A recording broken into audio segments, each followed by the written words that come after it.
Si ignoras lo que ocurrió antes de que nacieras, siempre serás un niño. Cicerón. Una hora con la historia. Un nuevo enfoque del pasado deshaciendo mitos. Con Pío Moa y Rafael Núñez Huesca. Aquí, en Radio Inter. Buenas noches, hoy es sábado 3 de febrero de 2018. Esto es Una hora con la historia. Buenas noches, don Pío. Hola, buenas noches.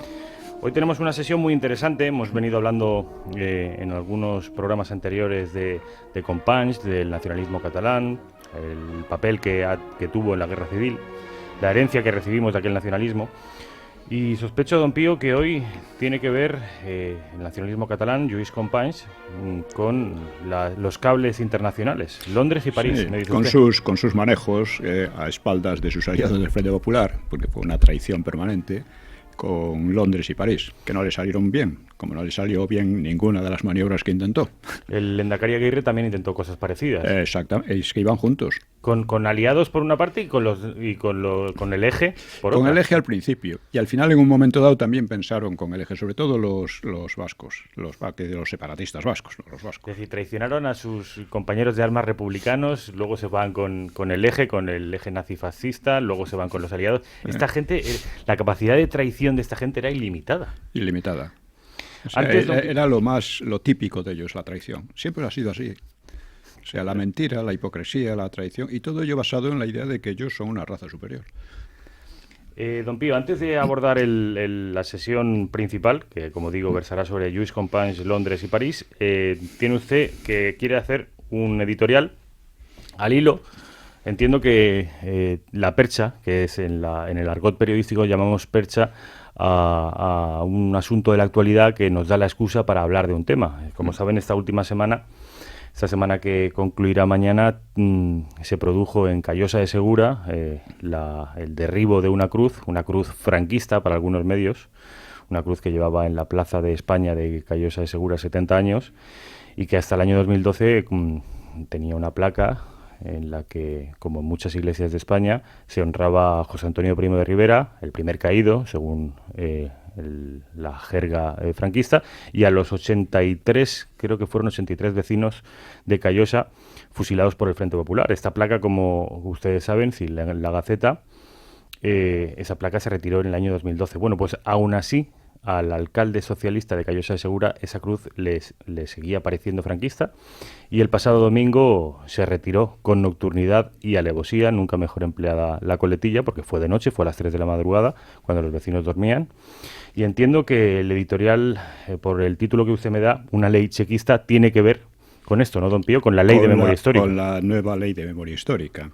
Es verdad que la cruz en cierto modo era franquista, porque fueron los franquistas casualmente los que salvaron entre otras cosas, a la Iglesia Católica de ser exterminada por completo.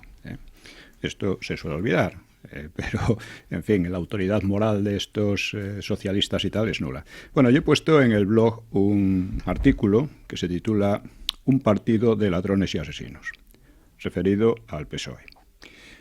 Así que voy a explicar un poco cómo va esto, porque como la gente no conoce la historia, pues hay que recordársela. En 1917, el PSOE se estrenó contra un régimen liberal que le permitía organizarse, hacer propaganda, presentarse a las elecciones generales y haber ganado ya algunas elecciones municipales. Y se estrenó en compañía de anarquistas y republicanos radicales, mediante una huelga insurreccional en la que ya practicó actos de terrorismo. Luego sus dirigentes fueron juzgados, pero al poco tiempo estaban ya en las Cortes despotricando contra quienes les permitían tales cosas. El PSOE aprovechó la desgracia de Anual para volverla, sin reparar en demagogias, contra aquel régimen liberal, contribuyendo, en alianza de hecho con los separatismos vasco y catalán y el terrorismo anarquista, a destrozar un sistema de libertades. El resultado inmediato fue la dictadura de Primo de Rivera, y dentro de esa dictadura el PSOE no solo fue permitido, sino que colaboró a fondo con ella.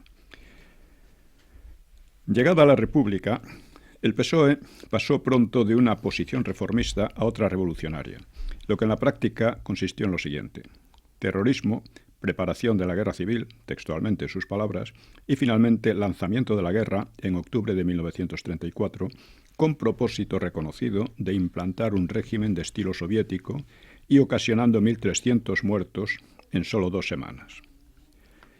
Detenidos varios de sus dirigentes y puesto en libertad el principal de ellos, que era Largo Caballero, por falta de pruebas, una cosa, la justicia en España, la verdad es que siempre ha funcionado en relación con la política de una manera nefasta, ¿no? Bueno, pues organizó el PSOE una gigantesca campaña internacional, apoyándose en la masonería, en la Internacional Comunista, en la Internacional Socialista, etcétera. Era una campaña con falsas acusaciones de torturas y terror, inventadas casi todas ellas, contra quienes habían defendido la legalidad republicana frente a su asalto. Esta campaña yo la han dado por buena y por correcta muchísimos historiadores. La he analizado y es completamente una sarta de invenciones y de exageraciones. Y poco después, en 1936, después de unas elecciones manifiestamente violentas y fraudulentas, los golpistas revolucionarios salieron en libertad convertidos en héroes. Y nuevamente volvieron a las huelgas salvajes que destrozaron en pocos meses la economía, elevando el paro a más de 1 millón de personas, al paso que practicaban un intenso terrorismo que causó cientos de muertos y de incendios en solo 5 meses, culminados con el asesinato del jefe de la oposición, Calvo Sotelo, lo cual desencadenó ya la continuación de la guerra civil empezada por el Partido Socialista en el 34. Todo ello, como siempre, en nombre de los intereses del proletariado, que afirmaban defender. Durante la guerra, el PSOE se distinguió por 3 cosas. La entrega de las reservas de oro de España a Moscú. Esto lo hizo el PSOE, no los comunistas. Mucha gente cree que fueron los comunistas, no, fue el PSOE. Lo cual convirtió a Stalin en el árbitro y en el jefe, de hecho, del Frente Popular, porque era el que proporcionaba las armas, simplemente. En segundo lugar, se distinguió por la proliferación de checas o cárceles de partidos, que las había también anarquistas, comunistas y separatistas, ¿no?, en las cuales fueron torturadas, robadas y asesinadas miles de personas. Y se distinguió, en tercer lugar, por el robo organizado y sistemático de bienes nacionales y particulares, con saqueo del patrimonio histórico-artístico, de las cajas de seguridad de los bancos y hasta de las alhajas de la gente humilde en los Montes de Piedad.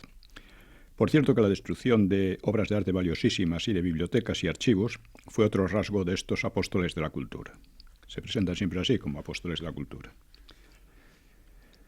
Nadie ha destruido más libros y más bibliotecas que el PSOE. La izquierda en general, pero el PSOE en particular. Me gustaría señalar que todo lo dicho hasta ahora y lo que continuará no son acusaciones de panfleto como las de la memoria histórica, sino hechos plenamente documentados que he investigado y analizado en mis libros sobre la guerra civil sin poder ser desmentido por ningún memorioso histórico. No solo lo he hecho yo, ha habido otros, pero vamos, creo que yo lo he hecho de manera especial. Al terminar la guerra, los líderes socialistas, con alguna mínima excepción, huyeron al exterior con el producto de sus saqueos, dejando que se las compusieran como pudieran sus sicarios, muchos de los cuales fueron capturados por los nacionales y fusilados. Caerían también algunos inocentes, pero la gran mayoría habían cometido crímenes realmente sádicos. Después, eso se olvida, ahora son víctimas, ¿no? Después de la guerra, el PSOE dejó de hacer oposición significativa al régimen de Franco, salvo intrigas de sus jefes exiliados y algunos enriquecidos con el botín sacado de España, que motivó, por ejemplo, agrias polémicas entre Prieto y Negrín por hacerse con él. Y todo esto en otros países, claro. Es ahora cuando luchan contra el franquismo a base de calumnias e invenciones, como en la campaña del 34. Cuando el pueblo español decidió en referéndum la transición a la democracia, de la ley a la ley, contra el deseo de la oposición de enlazar con la democracia, entre comillas, y las libertades, entre comillas, del Frente Popular, el PSOE se presentó con un descaro inaudito como el partido de los 100 años de honradez y firmeza. Ni un solo año de honradez, y su firmeza consistió en su cobardía ante el franquismo. Porque los comunistas sí lucharon. Porque la oposición real a Franco siempre fue comunista y o terrorista. El PSOE solo ha sido capaz de ejercer su demagogia delictiva en regímenes de libertades, corroyéndolos y socavándolos. Claro, alguno dirá, usted no puede decir que todos los socialistas son ladrones y asesinos. Evidentemente, ni puedo decirlo ni lo digo. En el PSOE ha habido personas decentes, un tanto ingenuas, que creían en la retórica marxista o en eso de que el partido defendía a los obreros y similares. Un ejemplo típico fue el de Besteiro. Besteiro pasó de una actitud de energúmeno en 1917 a otra moderada y democrática en la República. Y por esta razón, por haber cambiado, fue apartado de toda influencia real por los nuevos energúmenos guerracivilistas de 1934. Pero no tuvo el coraje de marcharse de semejante partido, lo cual motivó porque él denunció que iban a crear un baño de sangre en España, entre otras cosas, ¿no? Pero no se salió del partido, lo que motivó su condena a cadena perpetua al terminar la guerra. Besteiro, cadena perpetua que solía durar pocos años, ¿eh? Muy pocos de aquellas condenas pasaron de 6 años. Algunas no llegaron a 4 incluso, como la de el jefe anarquista Mera, ¿no? Cipriano Mera. Besteiro reconoció al final que el PSOE había sido el gran culpable por dejarse arrastrar al bolchevismo. La demagogia típica de ese partido consiste en presentarse como defensor de los obreros o de los de abajo, también de la mujer, de los jóvenes o de quien se tercie. Su defensa de los obreros la marca el desempleo masivo. En el Frente Popular, más de 1 millón de personas de parados, ¿sí?, en solo 5 meses. Con Felipe González, 3 millones, con Zapatero, 5 millones. Pero estamos acostumbrados a que los datos de la realidad no digan nada a muchas personas. Y ha habido, y quizás siga habiendo en ese partido, iluminados y gente bien intencionada. Pero los hechos reales del PSOE son los que he resumido aquí brevísimamente, lo que prueba que la línea ha sido marcada siempre por los más violentos y los más totalitarios. Solo podría excluirse la época de la dictadura de Primo de Rivera, cuando adoptaron una posición moderada y colaboradora, o el franquismo, cuando simplemente tuvieron la decencia de no hacer casi nada. Incluso hasta cierto punto se puede incluir la época de Felipe González. Es muy triste decir que uno es un socialista honesto y bien intencionado y al mismo tiempo negarse a conocer la historia real del propio partido, como pasa con muchos. Luego se ha dicho que con la democracia el PSOE había cambiado. Dicen, no ha cambiado en lo esencial. En primer lugar, porque nunca ha hecho la menor autocrítica de su terrorífico pasado, sino que se jacta de él. Y en segundo lugar, porque pronto inundó la democracia de corrupción, practicó al mismo tiempo el terrorismo de gobierno y la connivencia con la ETA, y con los separatismos, claro, hasta que con Zapatero creyó posible volver al Frente Popular, es decir, a las amenazas totalitarias y de disgregación del país, amenazas que siempre han venido combinadas y hermanadas, ya en la República y antes, ¿no? Uno de sus aspectos fue la Ley de Memoria Histórica, una ley de exaltación de los chequistas como víctimas, de las que se reivindica su dignidad y la necesidad de reparación moral y económica, y no sé cuántas cosas más. Es una ley de falseamiento totalitario de la realidad histórica, de destrucción de la democracia, porque en ninguna democracia la historia es decidida por un partido en el poder. Eso solo puede atreverse a intentar tal cosa un partido de ladrones y asesinos. Con la salvedad que he dicho. Y hay que decir que el PP lo ha secundado muy activamente, fingiendo al principio una oposición de chiste. Pues bien, ahora ese partido presenta un proyecto de ley que retuerce aún más la nefasta ley anterior. Un proyecto de tipo bolivariano o soviético, anticonstitucional, porque vulnera el más elemental derecho reconocido en la Constitución, a la libertad de opinión y de expresión, de investigación y de cátedra. Es, además de anticonstitucional, antidemocrático, porque pretende que los votos le dan derecho a decidir la realidad de la historia e imponerla por la fuerza a la población, con amenazas de cárcel y multas a los discrepantes, con amenazas de declarar ilegal cualquier punto de vista que no coincida con el suyo, porque su visión de la historia es la falsificación sistemática de ella, como ocurre en los regímenes totalitarios. ¿Qué partido podría atreverse a proponer semejante ataque frontal a la libertad de los españoles y a las normas más elementales de respeto a la verdad y a la convivencia? Pues justamente un partido con el historial totalitario, hispanófobo, de violencias y robos como el que lo ha hecho. Hay que decir esto porque es la verdad. Y cuando la verdad evidente se oculta con eufemismos y divagaciones, la política se convierte en una farsa y la convivencia en paz y en libertad se evapora.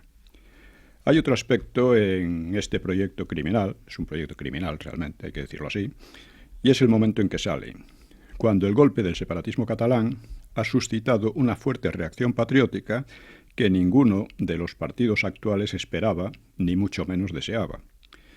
En el programa de ellos es prioritario reconducir a la nada esa reacción, que ven como una amenaza a sus posiciones y privilegios. Y la forma que se le ha ocurrido al PSOE es esa, desviar la atención con una estafa sobre el franquismo que hasta ahora le ha dado buenos resultados, pero que no debe dárselos más. De todos los que aman la libertad depende que este ataque, este nuevo asalto a la legalidad y la democracia fracase. Y es preciso movilizarse.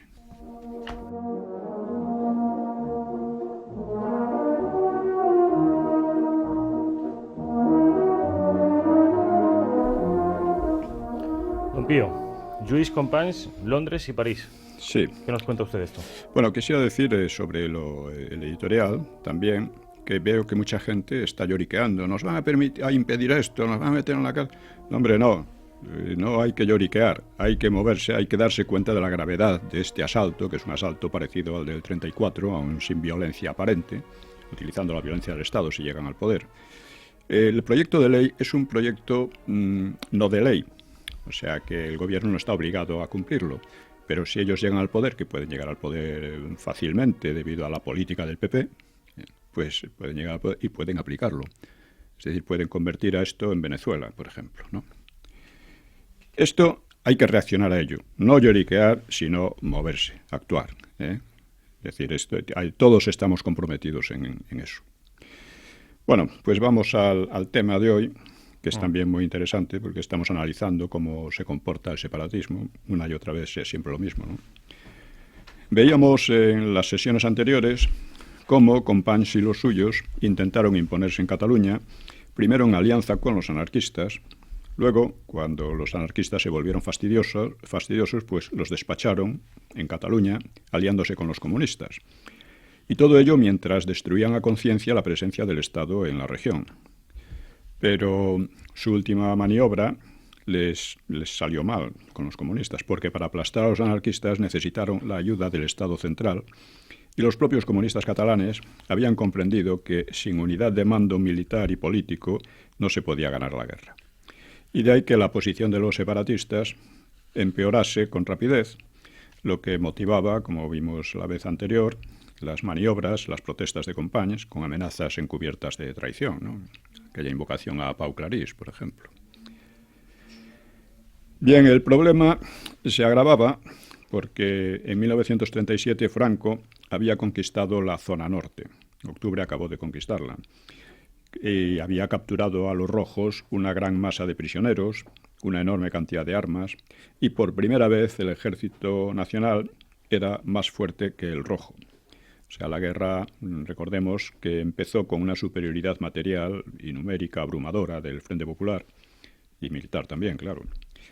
Pero la había ido perdiendo poco a poco, aunque había sido capaz de parar a Franco ante Madrid. Eso fue, digamos, su mayor hazaña, ¿no? Y en septiembre del 37, Azaña comentaba una charla con Martínez Barrio, comentaba en sus diarios, que era otro republicano de izquierdas burgués que estaba un poco alarmado. Dice Azaña: él acepta mi tesis de que todavía somos un valor y que es la ocasión de cotizarlo. Hay que hacerlo antes de fin de año, procurando primero una suspensión de hostilidades por un plazo bastante para articular la paz. Fin de la cita. En realidad, Azaña, Martínez Barrio y otros republicanos burgueses comprendían que para ganar la guerra había que mantener a raya a los separatistas, pero iban comprendiendo también que ganar la guerra bajo la hegemonía comunista y revolucionaria no iba a sentarles nada bien. Estaban preocupadísimos porque veían cómo era la situación. Así que de modo que comentará también Azaña.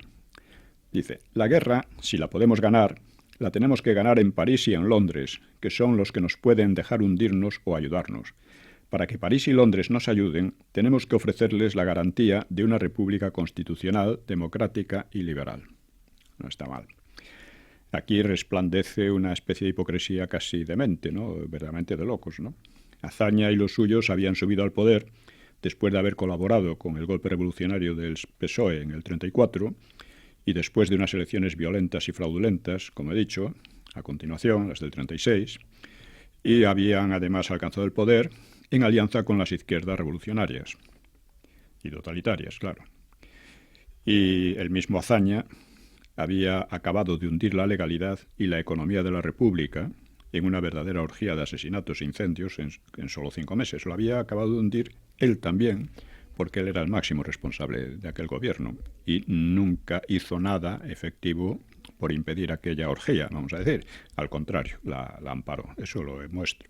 En el libro El derrumbe de la República he venido tratando todas estas cuestiones, desde lo que fue la campaña aquella del PSOE sobre la supuesta represión de Asturias, hasta cómo la primavera, después de las elecciones del Frente Popular, se desató una verdadera época de terror, en la cual Azaña pues la amparó. Es más, acusaba a la derecha, que eran las víctimas de lo que estaba pasando. Bueno, pues este era el que hablaba de una república constitucional, democrática y liberal. Y después de estos 5 meses, pues había armado a las masas, las armó directamente Giral, pero fue con él era su amigo y su jefe, y que desató por fin la revolución, y él siguió como presidente de la República respaldado por el terror. Y cuando veía que iban perdiendo la guerra y se veía también amenazado por los revolucionarios, pues quería hacerse el demócrata y el pacifista. Él había sido uno de los máximos causantes de la guerra y cuando veía la probabilidad de la derrota trataba de salvarse a toda costa, y eso era todo. Por lo tanto, vino a coincidir con Companys en los manejos internacionales, aunque cada uno iba por su lado. Es curioso porque a los separatistas más o menos les pasaba lo mismo, ¿no? Así que de esta manera, y sin apenas esfuerzo ni sacrificio, Azaña pensaba sustraer la victoria tanto a los nacionales como a los revolucionarios, apoyándose en Londres y en París, y presentándose como demócrata escrupulosamente legalista. Lo malo es que quería ofrecer a los ingleses y franceses algo que no tenía. Por lo demás, quienes más insistían en que la lucha era entre democracia y fascismo eran los propios comunistas, y esa falsedad evidente pues ha quedado aún para mucha gente como si fuera el enfoque correcto de la guerra, ¿no? En fin, todos jugaban a engañar y también a engañarse. Azaña se engañaba a sí mismo de una manera tremenda, ¿no? Naturalmente, los comunistas y socialistas radicales pues percibían los manejos de Azaña. No en detalle, pero lo vigilaban y lo intimidaban, ¿no? Azaña se resiente mucho de todas estas cosas. Los diarios de Azaña son una joya historiográfica, realmente. Así que los deseos de Azaña coincidían con los de Companys y Aguirre, que tampoco estaban interesados en continuar una guerra que no les iba ya no les prometía nada bueno. Y sobre esa base habría sido posible un frente común entre ellos, entre Azaña y los separatistas, contra los partidarios de continuar la lucha, es decir, contra los comunistas sobre todo, anarquistas, muchos socialistas, etc.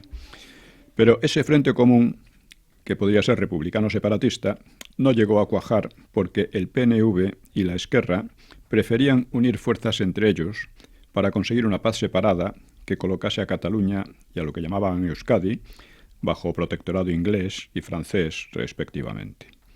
Eran ideas recurrentes en los dos separatismos desde principios de siglo. Los dos se habían servido a fondo del Frente Popular, pero a aquellas alturas ya no le veían ningún atractivo, porque las posibilidades de victoria descendían y porque la victoria exigía, en todo caso, acabar con la semi-independencia que habían impuesto en los primeros meses de lucha, ¿no? Rompiendo totalmente la legalidad de los estatutos y, en fin. Por eso, Companys recordaba al gobierno, es curioso, su dignidad de representante del Estado en Cataluña. Eso tenía esta. Y Aguirre no cesaba en sus protestas de lealtad. O sea, es algo verdaderamente inaudito. Sí. Es fantástico, ¿no? Pero al mismo tiempo, hacia finales de 1937, los dos redoblaron su acción coordinada en Londres y en París. Uno y otro mantuvieron un secreto bastante eficaz, pues los demás sospechaban todos estos manejos, pero no los conocían en detalle. Y todavía hoy hay aspectos poco conocidos de estas traiciones a sus aliados, pero se han estudiado ya bastante, ¿no? El 15 de septiembre, por ejemplo, Prieto contaba a Azaña la extraña propuesta de un oficial francés de formar una tropa vasca para explotar la simpatía de los católicos franceses por el PNV. Es verdad, Maritain y todos esos hacían mucha propaganda a favor de los separatistas, ¿no? Vascos, entre los vascos en concreto. Prieto le replicó al oficial que lo que quería París era tener cerca de la frontera a una fuerza adicta para cualquier eventualidad. Lógico, ¿no? Es decir, que París quería mantener ahí a un grupo de vascos separatistas para, en caso de guerra europea, pues tener ese apoyo e invadir España, claro.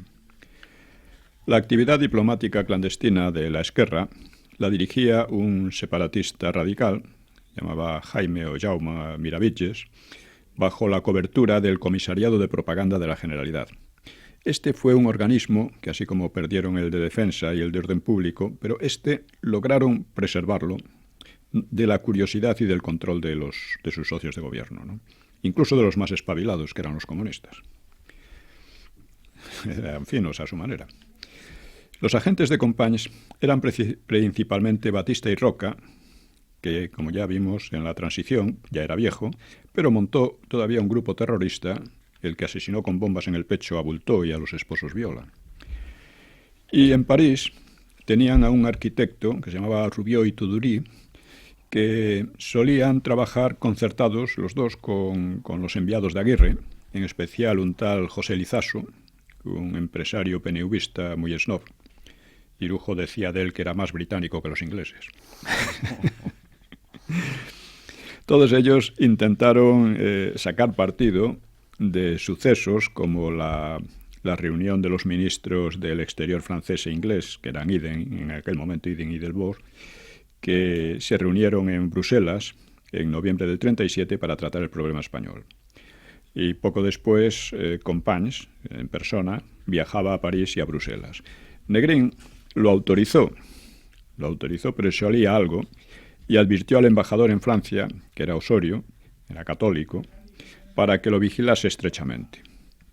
Osorio era católico, pero mentía a favor del Frente Popular de una manera salvaje, ¿no? Diciendo, por ejemplo, la persecución religiosa era porque los curas disparaban desde las iglesias y cosas por el estilo. Y daban caramelos envenenados a los niños. Eso no lo decía él, pero ya durante la guerra él decía eso.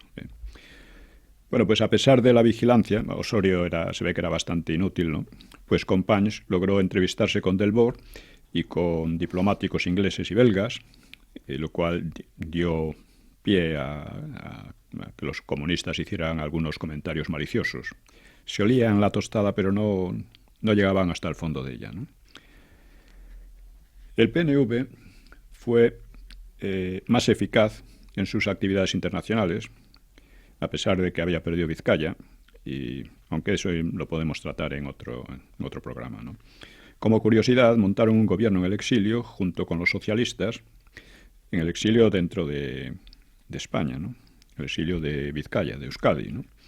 Y estos, por ejemplo, los socialistas, llegaron a un grado tal de servilismo, que lo hemos visto también ahora en estos años, ¿no? Que animaron a sus juventudes a, textual, patrocinar y defender las hermosas teorías de Sabino Arana. Este es otro asunto, pero es significativo, ¿no? Los mayores apoyos que han tenido en Vascongadas los separatistas y la misma ETA han sido socialistas, a pesar de que la ETA se ha cargado algunos casos socialistas, pero así es.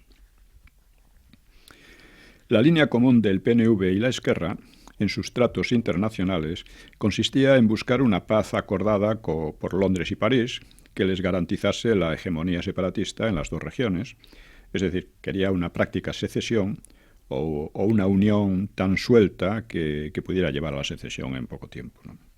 Y esto bajo el patrocinio de Londres y París.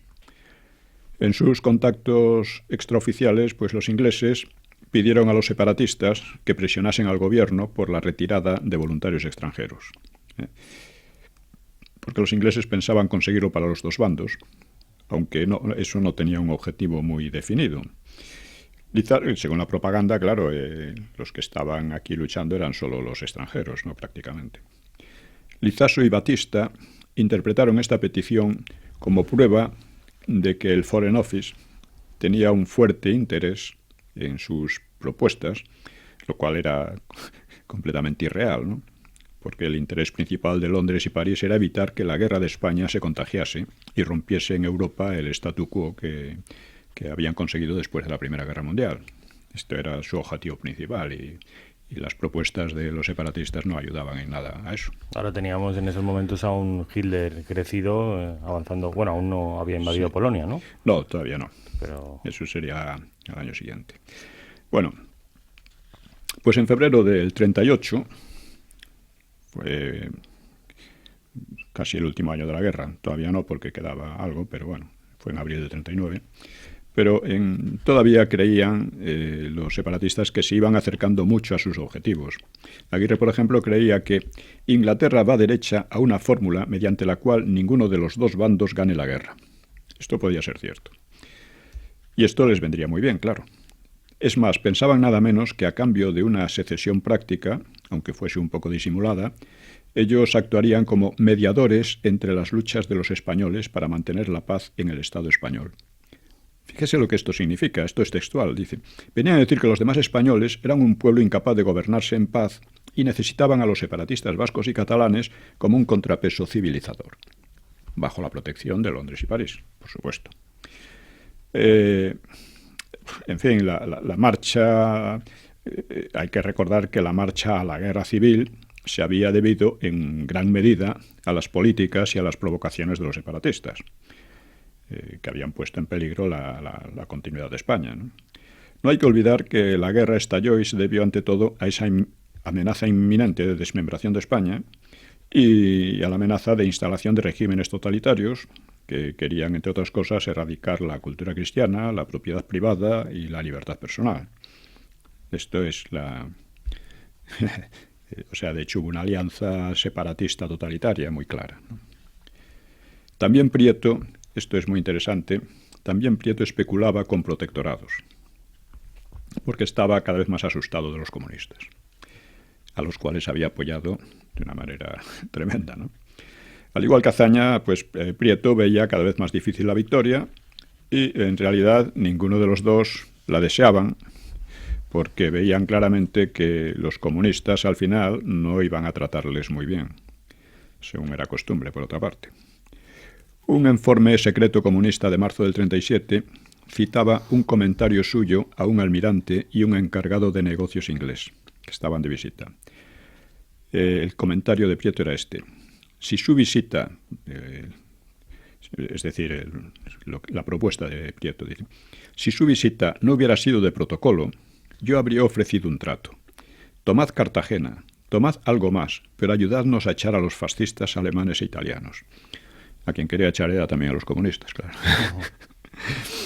Y en febrero de 1938, cuando Teruel volvía a manos de los nacionales, Prieto replanteó la oferta a dos oficiales de la aviación inglesa, según el testimonio del capitán Bayo, que había sido el jefe del desastroso desembarco de 1936 en Mallorca por la Gran Cataluña, pero que era en aquel momento ayudante de Prieto, o sea que conocía un poco por dónde iban los tiros.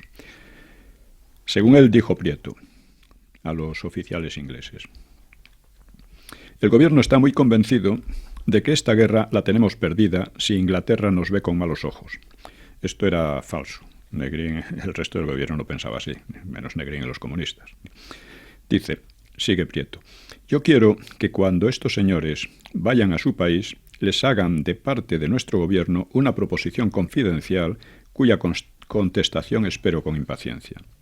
Mi proposición es la siguiente: si Inglaterra nos da el triunfo, si su país inclina las pesas de la balanza en nuestro favor, que puede hacerlo en cuanto quiera, y que debe además hacerlo para que nada tengamos que deberle a Rusia, que es la única que nos ayuda con su material en estos momentos, España, por mi mediación, entregará a Inglaterra las soberbias rías de Vigo, donde puede cobijarse ría de Vigo, donde puede cobijarse la escuadra inglesa entera con holgura, la base naval de Cartagena, inexpugnable, y la soberbia base de Mahón, única en el Mediterráneo. Con estos 3 puntos, Inglaterra vería su poderío reforzado en el Mediterráneo y en el Atlántico, y España quedaría agradecida bajo la protección inglesa, sacudiéndose para siempre toda posibilidad de influencia rusa. Bonito, ¿verdad? Estos eran así. Hasta ese punto lo tenían ya estudiado el ofrecimiento. Es decir, sí, como se veían por una parte una victoria que no deseaban bajo los comunistas y por otra parte veían que la victoria se alejaba, pues buscaban a la desesperada no meter a los ingleses. Los ingleses lo último que querían era meterse en este lío, porque meterse significaba significaba el enfrentamiento con Alemania y con Italia y significaba ya la guerra, ¿no? Pero en algún momento alguna de estas potencias, Francia e Inglaterra, tuvo en realidad algún viso de prosperar en España. Ahora lo veremos. Es decir, además, el descaro con que Prieto hablaba en nombre de España, con el mismo desparpajo con que Aguirre y compañeros hablaban en nombre de Vascongadas y Cataluña, ¿no? Ya sí, está. ofreciendo así, como si fuera su, no sé, como su propiedad. Sí, exactamente, ¿no? Y además hablaba Prieto de someter a tal destino al país entero, ¿no? Él decía que los españoles estarían muy agradecidos. Es algo verdaderamente... Hay que conocer a esta gente y desgraciadamente la historia ha sido falseada o olvidada y eso es lo peor que puede pasar, ¿no? En fin, pero digamos que para los ingleses entre un protectorado sobre Cataluña o sobre Vascongadas y un protectorado sobre todo el país, que era la oferta de Prieto, pues coño, era mucho mejor lo del país. ¿Dónde va a parar? Claro. Sí, pero claro, la diplomacia inglesa, que siempre fue bastante hábil, pues no se tomaba en serio estas ofertas. Hay que recordar que Prieto había contribuido, además, con Negrín y con Largo Caballero, a hacer de Stalin el amo efectivo del Frente Popular, porque fueron los 3, por iniciativa de Negrín, los que entregaron las reservas de oro. Y hay que recordar que estas propuestas a Londres se llaman en todos los idiomas alta traición. Unas semanas después de estas propuestas, Negrín, que era muy consciente de que la elección por Stalin no tenía vuelta atrás, pues expulsaba a Prieto del gobierno por derrotista. La ocasión ideal para los tratos de Companys y Aguirre llegó en marzo del 38, con motivo del Anschluss, o sea, fue la anexión de Austria por Alemania el día 12, el día 12 de marzo. Hay que decir también que el Anschluss parece que es una especie de anexión de Austria por Alemania, pero en realidad la gran mayoría de los austríacos estaban a favor. Ya después de la Primera Guerra Mundial estaban a favor, pero los aliados lógicamente dijeron que ni hablar, porque eso significaba fortalecer todavía más a los alemanes, ¿no? Bueno, pues Londres apenas reaccionó ante el Anschluss, porque seguramente lo dio por inevitable, pero en París fue una conmoción. O sea, Léon Blum, que retornó al poder, o sea, Léon Blum representaba el Frente Popular en Francia, un Frente Popular no tan brutal como el español, claro, pero bastante, y después había perdido el poder, pero ahora volvía, debido a la crisis, y sustituyó también a otro izquierdista, Jotin, y el nuevo gobierno y su Estado Mayor, lo que preguntabas antes, ¿no?, pues barajaron el día 15 varias posibilidades de réplica a los alemanes, con las opciones posibles de anexionar Cataluña, de ocuparla meramente, sin anexionársela, ocupar Cataluña como los alemanes habían anexionado Austria, ¿no?, o crear una franja desmilitarizada de 50 kilómetros de anchura a lo largo de la frontera, tal vez bajo el control de la Cruz Roja, pero donde los separatistas podrían actuar como en zona propia. Estas posibilidades las barajaron. Los gobiernos franceses parecen haber especulado también, vagamente, Hay que decir también que los estados mayores hacen planes para todo evento, ¿no? Por ejemplo, se dice que Franco hizo planes para invadir Portugal. Es lógico, ¿eh? O sea, no es nada, lo que pasa, otra cosa es que los quiera llevar a cabo realmente. Pero eso no quería decir que Franco quisiera invadir Portugal. No. Ante una crisis especial de la guerra, pues podía invadirlo. Eso tiene que estar planificado previamente, ¿no? Bueno, pues los franceses planificaron estas cosas, ¿no? Y también especularon, ya desde 1936, cuando la guerra tomó fuerza, pues especularon también algunos con el viejo sueño napoleónico de ocupar Cataluña y extender las fronteras de Francia hasta el Ebro, que, por cierto, es lo que había perseguido la marca hispánica en el siglo VIII, sin éxito, sí, de Carlomagno. Es curioso cómo muchas ideas perviven a través de los siglos. La Primera Guerra Mundial tuvo bastante que ver con el Tratado de Verdún, que fue el que acabó con el Imperio Carlomagno y lo dividió en 3 zonas, ¿no? Una zona intermedia que siempre han estado disputando a Francia y Alemania. Bueno, Alsacia, Lorena y toda esa zona franco-germánica. Mucho más, va desde los Países Bajos hasta Italia, hasta... Más o menos lo que ocupaba el camino español, ¿no? Que recorría desde el sí, el camino español, sí, pasaba por allí, sí, curiosamente. Pero bueno, esto se trató de especulaciones, pero en una crisis grave no hay que olvidar que las especulaciones se pueden transformar en medidas concretas, como pasa a menudo. Bueno, claro está que la ocupación planteada de Cataluña no podría tampoco limitarse a esta región, así que pensaron también en ocupar Baleares y el Marruecos español. O sea, había planes concretos, ¿no? Todas estas posibilidades, claro, venían muy bien a los separatistas. Los rumores sobre estas posibles medidas pues trascendían y el bando nacional temió el envío de divisiones francesas a España. Y, por otra parte, Mussolini, pues en advertencia directa a París y a Londres, desató una oleada de bombardeos sobre Barcelona y otras ciudades de Levante. En una de ellas, en Barcelona, una bomba cayó sobre un camión cargado de trilita que multiplicó el efecto y causó cerca de 1 millar de muertos, muchísimos más que Guernica, por ejemplo.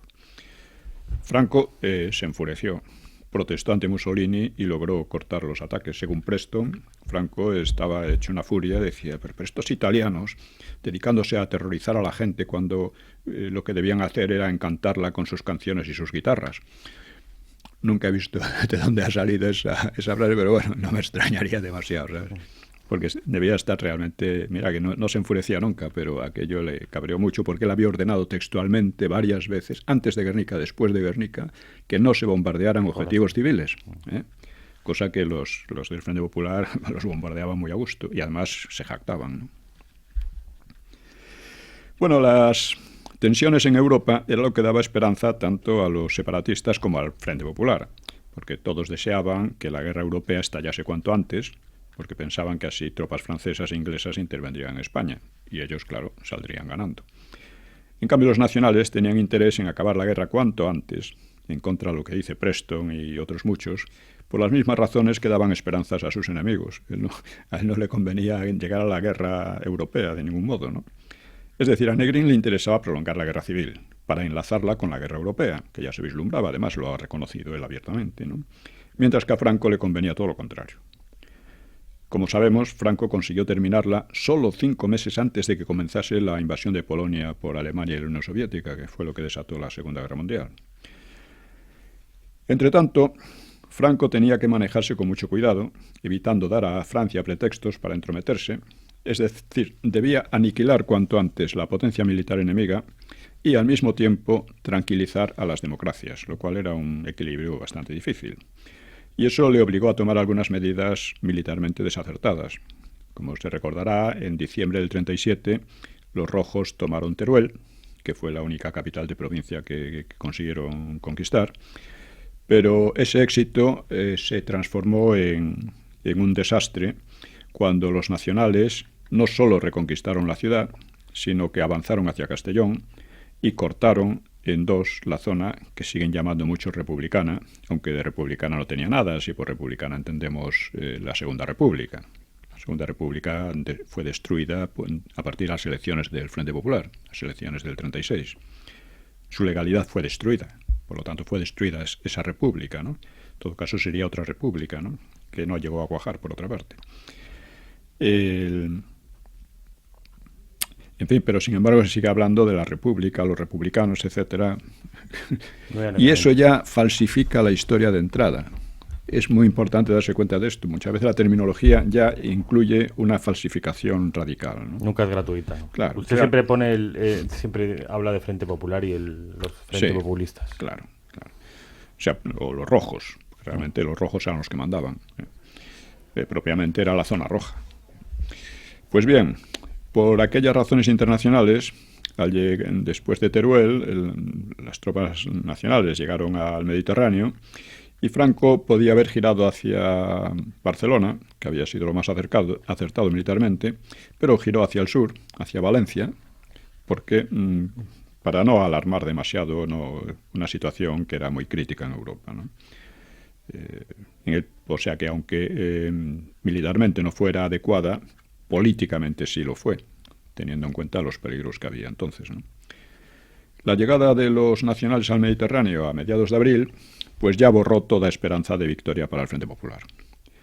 Los nacionales ocuparon también Lérida y por entonces, por cierto, fusilaron a Carrasco y Formiguera, un católico derechista y separatista extremo, por otra parte, que al mismo tiempo había apoyado y traicionado al Frente Popular, como todos ellos.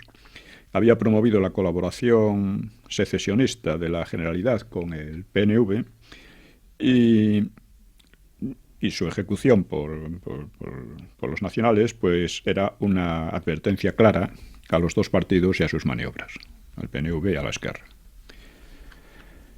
Pues bien, ante la imposibilidad de ganar militarmente y para prolongar el conflicto, Negrín trató de ganar la iniciativa diplomática y ganar aliados.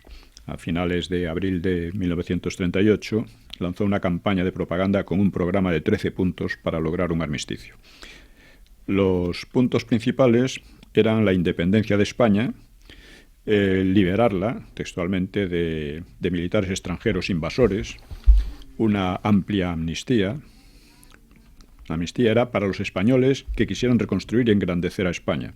Era una demagogia muy nacionalista, ¿no? Naturalmente, se consideraría a tales españoles a los nacionales que aceptasen los programas engrandecedores del Frente Popular. O sea, los que no quisieran reconstruir y engrandecer a España, eso no había amnistía para ellos, ¿no? El problema radicaba en que el bando que estaba realmente supeditado a una potencia extranjera y además casualmente totalitaria, pues era justamente el bando de Negrín. Y que el propio Negrín había sido el mayor causante de la pérdida de independencia del Frente Popular. Siempre estamos en las mismas historias, son, falsedades un poco demenciales, ¿no? También hablaba en los puntos de libertad de conciencia, eso después de haber casi exterminado a la Iglesia. Lo único que les quedaba, en realidad, era lo que hemos dicho, prolongar la guerra al máximo. Sobre aquellos 13 puntos, Azaña se cachondeaba también, ¿no? Decía con sarcasmo: ridículos elogios de la prensa pagada, preferibles los actos. A Franco, sus enemigos lo habían tratado de aplastar sin condiciones y declaró que solo aceptaría, a su vez, la rendición incondicional del enemigo.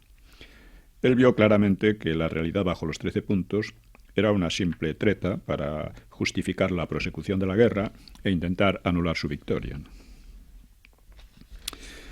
En fin, durante aquellos meses, el PNV y la Esquerra multiplicaron sus esfuerzos para aprovechar las tensiones europeas.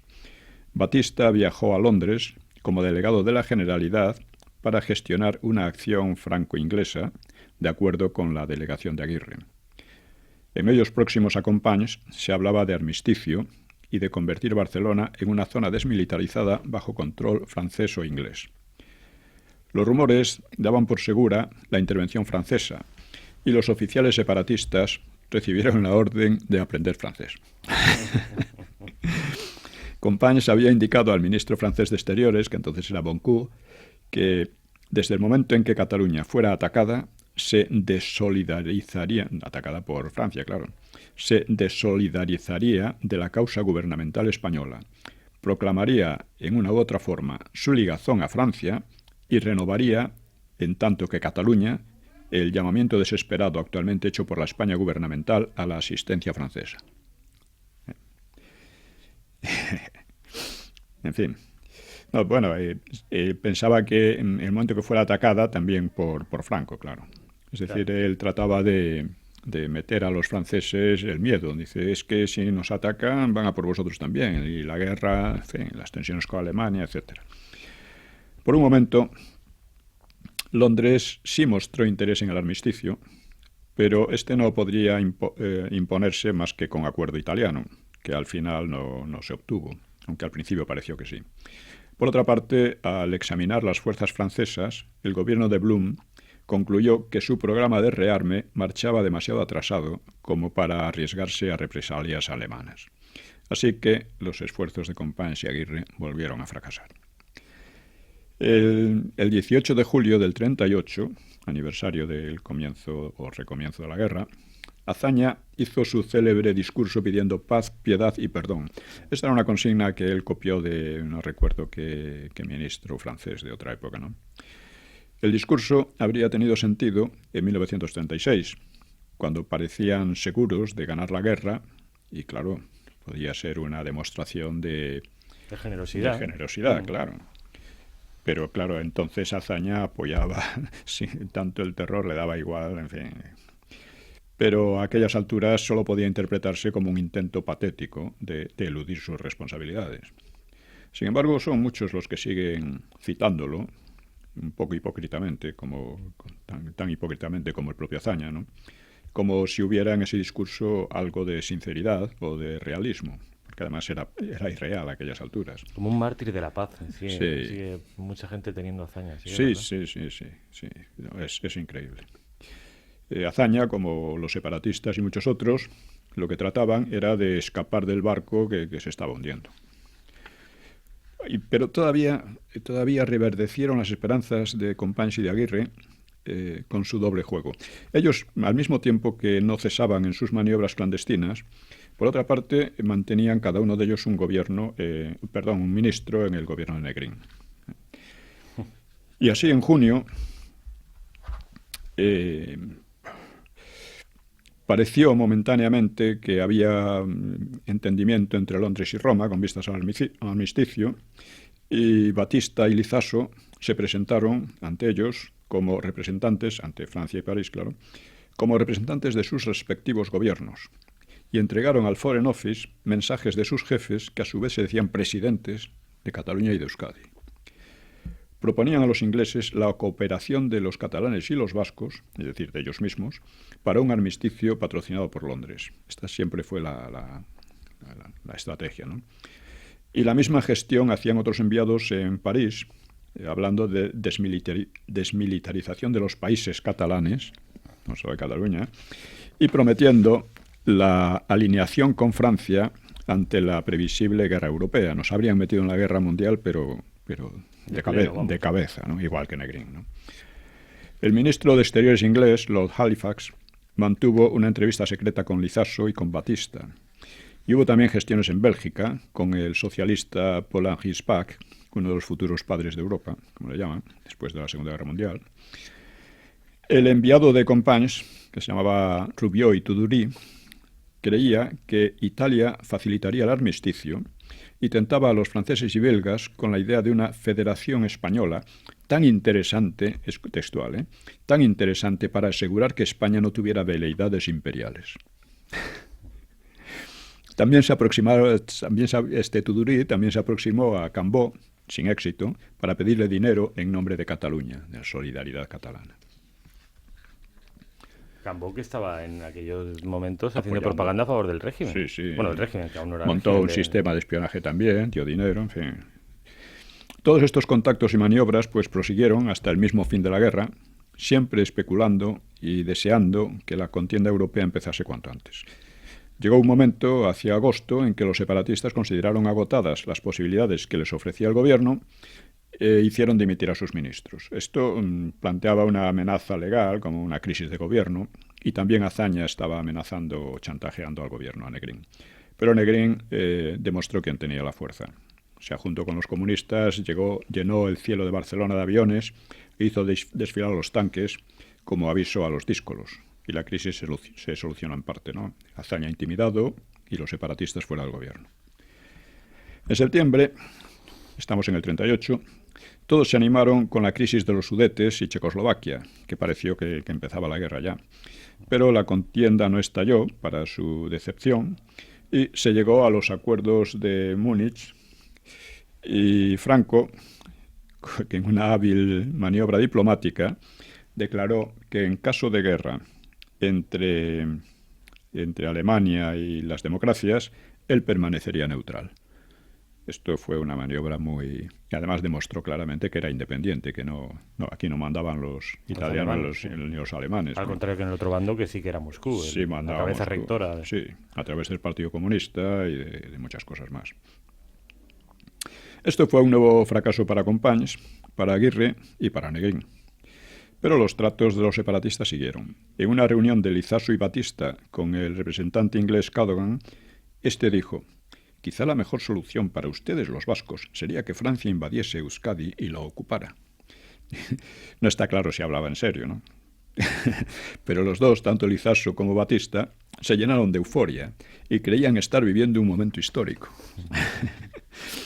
En los meses en que se decidía la batalla del Ebro, y cuando Cataluña estaba a punto de ser tomada por Franco, o estaba ya en trance, insistían mucho ante los franceses, prometiéndoles la amistad de sus pueblos y el decidido apoyo a Francia e Inglaterra en cualquier eventualidad.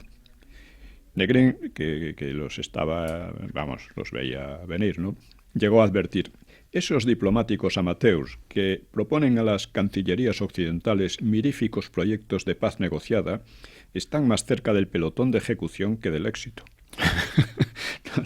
Nos lo decía claramente. ¿Cuánto queda? Nos quedan 2 minutos, don Pío. 2. Uf, madre mía.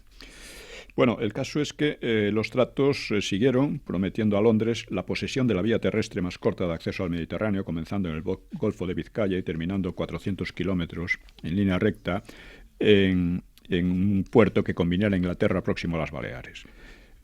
Su colaboradora Francia conseguiría para sí misma, con su protección a esa República Latina Catalano-Aragonesa, la supresión de toda una extensísima frontera pirenaica. Y preguntaban: ¿no hay compensación al sacrificio que Inglaterra y Francia se impondrían aceptando esta proposición? ¿No hay concurrencia de bienes para unos y para otros? O sea, le ofrecían ya el oro y el moro para que interviniesen. Pero en noviembre, en fin... ya los ingleses y franceses acordaron no prestarles atención, ni siquiera lo recibieron. Y, en fin, después del Ebro, como sabemos, Cataluña apenas resistió. Algunos soñaron con hacer de Barcelona un segundo Madrid que parase a los nacionales, pero los catalanes detestaban ya todo aquello. Como informaba al general Rojo, que era el principal estratega del Frente Popular, le informaba a uno de sus subordinados, dice: en todas partes esperan al enemigo y desde muchos días lo tienen ya todo preparado. No sé cómo explicarme lo que pasa con muchos hombres antifascistas, que ahora no les importa pasarse al enemigo. O sea, es asombroso el grado de fanatismo y lavado de cerebro que había llevado a algunos el Himalaya de falsedades que decía Besteiro, de la propaganda aquella, porque eran incapaces de explicarse que la gente recibiera con entusiasmo a los nacionales después de todas las fechorías que habían cometido. En Barcelona particularmente. En Barcelona particularmente. Fue el que recibió las tropas. ¿Era Yagüe el que entró en Barcelona? Creo que sí. Y además que hicieron una misa de campaña en la Plaza de Cataluña. Bueno, sí, hay fue imágenes. Un entusiasmo. Bueno, pero es que Franco en los años 60 llegaba a Cataluña y el entusiasmo era desbordante, más que en ninguna otra parte. Sí. Es que es así. Ellos habían vivido aquello y lo recordaban bien. Una verdad incómoda para los separatistas de hoy. Sí. Esto ha sido una hora con la historia. Yo creo que ha sido un programa muy interesante, don Pío, que una vez más nos da claves para entender el presente. Ya han visto que en los años 30 del siglo pasado también operaba esa paradiplomacia separatista, sí, que hoy sigue visitando todo las esto está mucho más, está ampliado, claro, lógicamente, en el libro Los nacionalismos vasco y catalán en la guerra, la transición y la democracia. No, el franquismo y la democracia. Nos despedimos hasta la semana que viene. Buenas noches, acaben de pasar un buen fin de semana.